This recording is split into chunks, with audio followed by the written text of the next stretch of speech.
हाय, माझे नाव करण निंबूकर नाव आहे. आज चाललो मी दुधाळा आश्रम. इकडे पाव फक्त आता हवन चालू होऊन आला.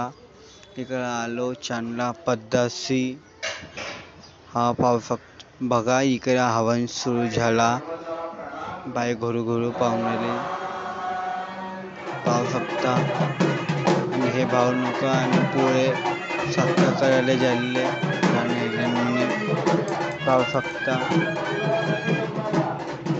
हे चाय चालले.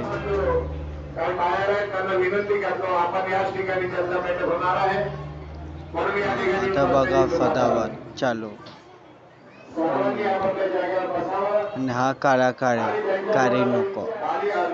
हे हवन झाला आज इकडं दुधाळा आश्रम इकडं. हे जण म्हणे माया व्हिडिओ बनवून दे म्हणा. यांची बनवून दिलो चांगली व्हिडिओ.